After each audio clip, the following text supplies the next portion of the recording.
How we doing, Rams fans? Welcome into another episode of the LA Rams Insider Podcast on Sports Illustrated. I'm your host, Tom Cavanaugh. Today is Friday, November 15th. Episode number 13 coming along here on the pod. It's been great on the Fans First Sports Network, giving you guys all of the daily content as we get set for the Week 11 matchup between the Rams on the road, heading to Foxborough to play the New England Patriots. That's the 4-5 Rams taking on the 3-7 Patriots. Two teams that are kind of on the up and up right now. We're going to get into a little bit of it. We're also going to talk the entire NFC West and the injury report across all four teams.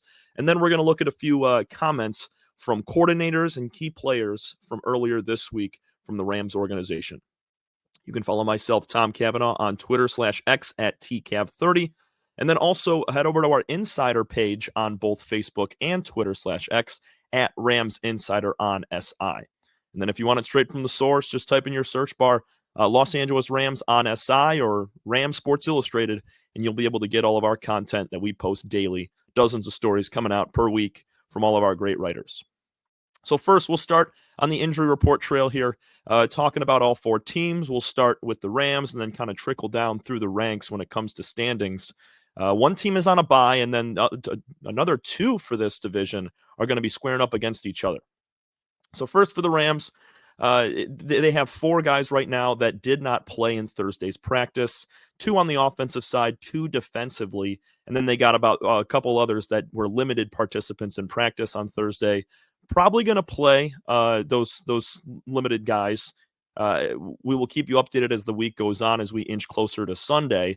But right now we got to harp on the ones that did not practice and have not all week, starting with offensive linemen Rob Havenstein, and then also Joe Noteboom. So Havenstein, he's been out kind of dealing with, he did not play last week. He's been dealing with an ankle injury, was hurt in week 2, kind of has lingered as he re-injured that ankle against the Seahawks in week 9. As I mentioned, did not play against the Dolphins. And right now he's just day by day, but it doesn't look great for him considering he has not been able to suit up for practice this week. Joe Noteboom, same deal. He was the guy that stepped in for Havenstein last week. So if Noteboom and Havenstein don't go, it's going to be second-year tackle Warren McClendon that would pick up the slack and fill the spot. But if both of those guys, Noteboom and Havenstein, don't play, it's a big hit for this offensive line of the Rams that gave up 4 sacks last week to the Dolphins. And it's only going to get tougher facing a Patriots D-line that had 9 sacks last week against the Bears, in a win.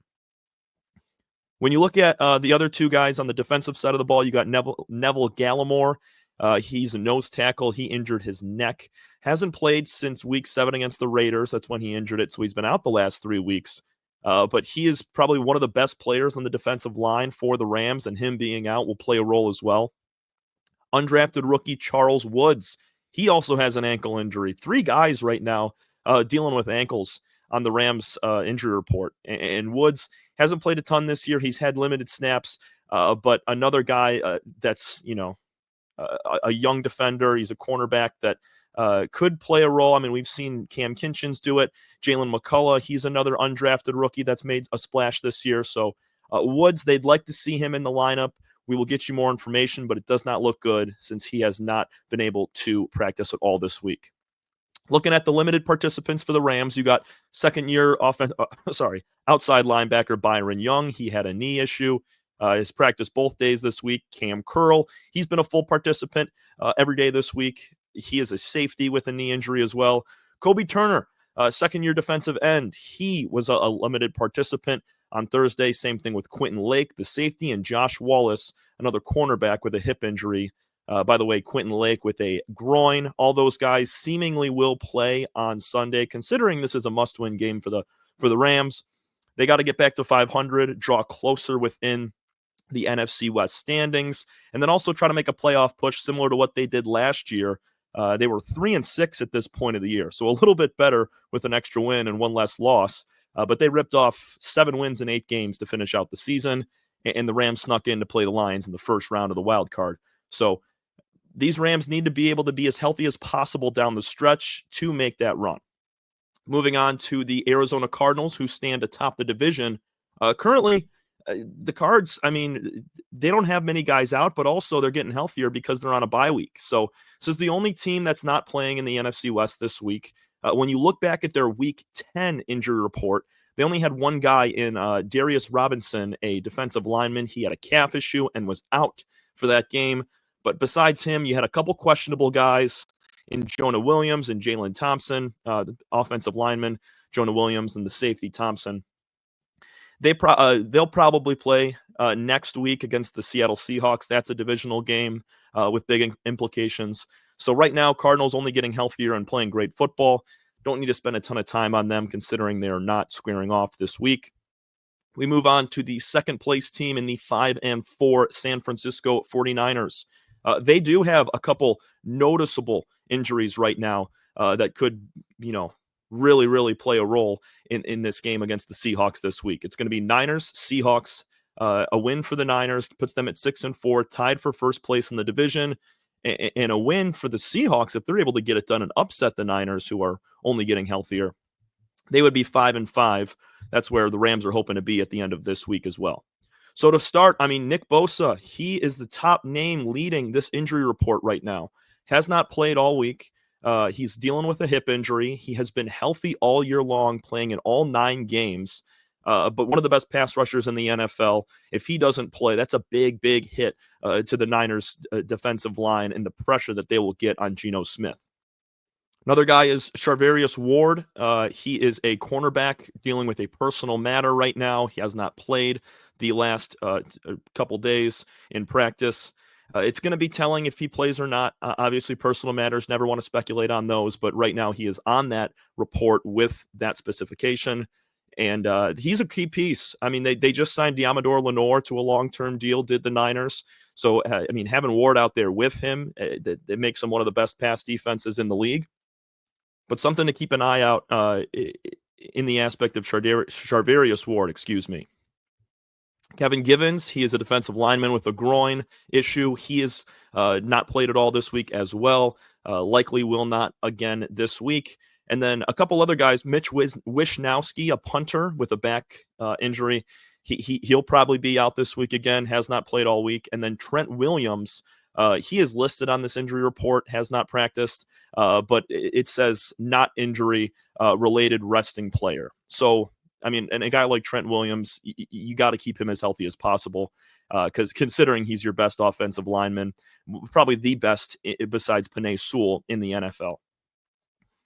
So Williams is going to take a little bit of time to, deal with just resting up, and then he'll most likely play. He is not questionable. He's listed as active currently, but they do put him on this injury report. A couple guys limited. Christian McCaffrey, he played last week, likely will again. He's dealing with that Achilles. Juwan Jennings, he's got an ankle issue, also was a limited participant. He will likely play as well. 2 guys that have been away from the team and really just kind of added to this injury bug that have hit the Niners this year, and a big reason why they're just 1 game over 500. Looking over to the Seahawks, the team that the Niners will play this week. This game is also in Seattle. So when you look at things, Noah Fant leads the top of the injury report. He is still dealing with a groin. Did not play against the Rams in Week 9. They had a bye week last week. So some of these guys looking to get healthier, but Fant still hasn't practiced in over a week. He's their top tight end. He's 4th in reception yards, a little bit over 250 so far this season. He'd be a big miss.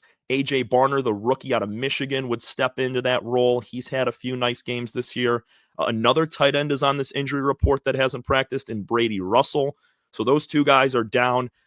It'll be telling to see if Fant plays because he's a key piece in the short pass game for quarterback Geno Smith and the Seahawks. When you look at the rest of it, Connor Williams, he's a center, has a personal matter as well, has not practiced this week. They're probably the healthiest team out of the 4, just depending on what the Cardinals have going forward. Cardinals are probably the healthiest because they're not playing this week. But, when it comes to the 3 teams that are participating, the Seahawks have to be the healthiest. DK Metcalf was a full participant after missing Week 9 against the Rams. He's going to play this week. Kobe Bryant, he was a limited participant, free safety. He had an illness, likely to be back. And then another guy in tackle, Abraham Lucas. He had a knee injury, was a full participant, gradually is getting more healthy.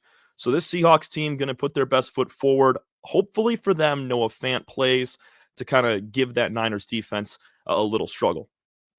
So that's our injury report for the NFC West, kind of around the league. Nick Bosa, the driving story for the Niners, if he plays or not. Noah Fant for the Seahawks. And then for the Cards, they're only going to get healthier as they have the week off. Moving over to a couple of quotes, a couple things that a few key guys from the Rams organization hit on this week in Thursday's media availability.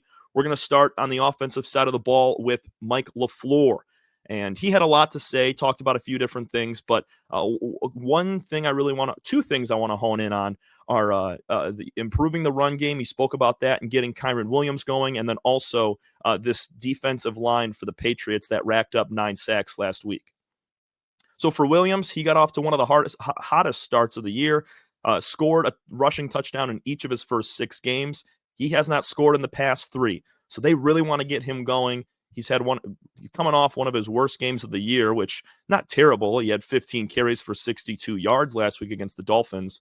But he's been upwards of 75, 80 yards most weeks with scores. So getting him going is big.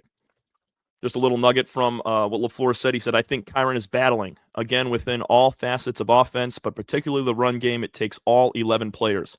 This isn't one person's problem right now. The way that we're running the football, it's all of our problems, starting with coaching. So he takes responsibility for it, wants Williams to get back in it. I do think that they run the ball a considerable amount. I think Williams gets about 20 carries this week. It would be awesome for him to get back going, score a rushing touchdown, get back into the swing of things, and pull off an upset and bounce back from a bad offensive performance last week. And then he went to talk about this defensive front for the Patriots that have been playing better lately. LaFleur goes on to say, yeah, it's a great question because these guys are long, they're big, they're strong, they're sturdy, and that's the way they've built it there. That's why they've always been an extremely good defense and a really good front seven. So he knows how good this team is on the defensive side, especially in the front four for the Patriots. And this kind of calls back to the injury report we talked about earlier with the Rams having their offensive line healthy. They got back a couple guys last week in Steve Avila and Jonah Jackson. That helps a lot, but having Havenstein and Noteboom to help out on the right side of that line as well is going to be crucial. So hopefully they play because the Patriots, they could give them fits considering Stafford was sacked 4 times last week. Looking at defensive coordinator Chris Shula, he spoke on several different players on the defensive side, but one I want to key in on is Kobe Turner, second-year defensive end. He is tied for the team lead in sacks with Byron Young. They both have 5 this season, and he's been shot out of a cannon, just kind of transitioning from that rookie year to becoming a little bit more of a veteran in his second season with the Rams. Shula said this as well. He's just continued to grow, talking about Turner. The whole emphasis was you don't need to be Aaron Donald, but you just need to be the best version of Kobe Turner, and he's done just that. I thought he's probably played one of his best games the other night, talking about the Dolphins game where he had a pair of sacks. You just see him flying around the field, making plays, running out of the stack on screens, getting tackles, chasing Tua Tagovailoa around and beating guys, whether it's in the run, on 1st and 10, getting in the backfield or in the pass rush situations. So, I mean, that perfectly hits on what Kobe's done so far this season. I mean, he's been a menace on the field all over. Was in the backfield, as Chris mentioned, several times against the Dolphins, and he's continued to do that all year long. All-Pro receiver Cooper Kupp also spoke on Thursday, and he mentioned a couple things, talked about how practice went that day, but mostly was asked about the third down issues and the slow starts that the Rams have had so far this season. In the last couple of games, they've gotten out to slower first halves than their seconds.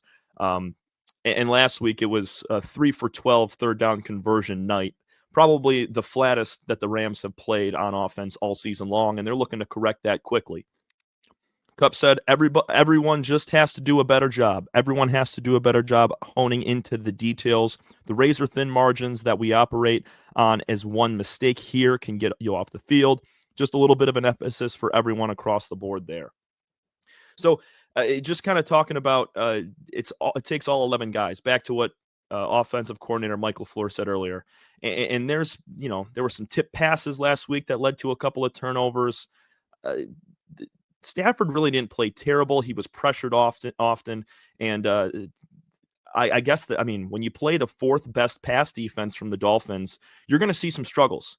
And I mean, Miami really capitalized in every single way in pressure, open field tackling, and coverage.